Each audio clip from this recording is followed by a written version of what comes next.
Sina Princess at Lela, ibinahagi na rin kay Chef George ang dish na naiisip nilang lutuin. For our main course is burgers and fries po. Mahilig ka sa burger? Yes po, burgers and fries. For me lang medyo baka too predictable. Yeah. Kaya pa. Natuto din kami kung ano pa yung pwede namin gawin para hindi lang maging masarap yung dish but maging unique din. Pag magbubukas ka ng restaurant, ang isipin mo, ano yung wala sa kanila na meron ako? Gusto mo yung ano? May sisig dyan, sisig burger. Pwede. Pwede. Sisig. Yeah, pwede. Pwede kang mag-extend ng fish also. So, mince it. Tapos, incorporate mo dun sa tuna sisig na can ba yan?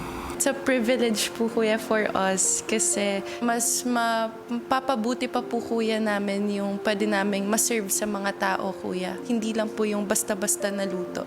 Sa dessert naman po, napili namin is graham cake. Kasi, ano naman siya tuwing may okasyon, holidays, or handa lang po. Hindi nawawala. Yan talaga, hindi talaga siya nawawala. Ano yung gusto nyong gamitin talaga na pwede natin incorporate every layer? Fudgy bar. Fudgy bar. Okay. Bigay din po siya ng advice kung paano pa namin mas ma-improve yung dish na napili po namin. I suggest graham first. Tapos, wet it using your milk.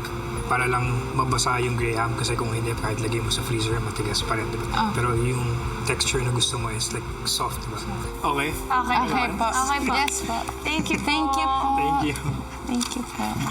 Maya-maya pa, nagsimula na magluto ang dalawa. Kuya, nung nagsisimula na po kami magluto, si Princess po, pinangunahan na po niya, Kuya, yung sa mango graham namin, Kuya. Habang ako po, Kuya, prep ko na po yung mga kakailanganin po namin para sa burger and fries. Pag naka-mince na. Yes, okay. I'll pour the egg here po. No. Put the fish here.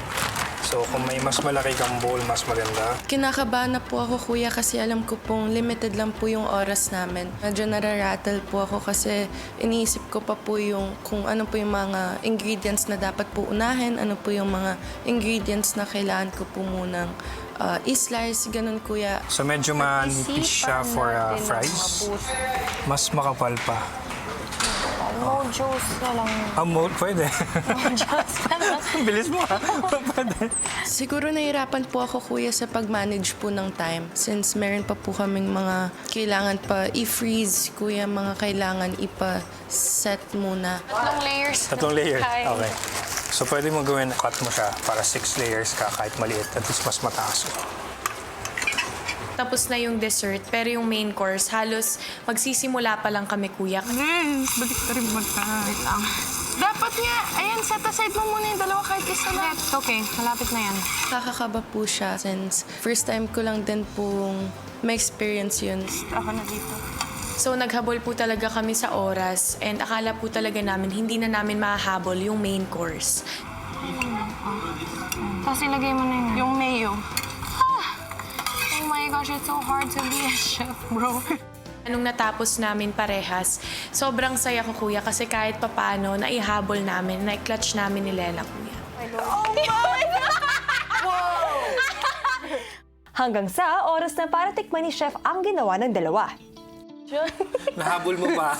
Habol po namin. Sesle burger. And fries. Tapos, ito po yung Priela Graham. Doon nga lang po sa dessert, Kuya, hindi na po namin na-plate ng maayos kasi nga po, chinel pa namin siya, Kuya, sa ref.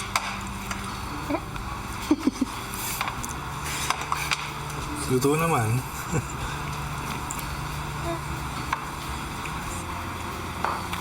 Naglagay ka ng mayonnaise sa ilalim. Wala. Wala po sa taas. Okay. So baka you can add more sa ilalim para hindi siya dry. Mas less cheese. Para hindi siya dry din pag kinain mo. Pero masarap yung flavor niya. Masyado pa po siyang mabait sa binigay niyang comments sa food namin, Kuya. Simple lang. Galing nga, nahabol mo. Sarap. Thank you po. Alam ko na sobrang dami pa po dapat ma-improve doon, Kuya. So since siguro hindi natin siya nagawa na mabilis, medyo hindi pa wet yung grahams niya. So, a longer time pa.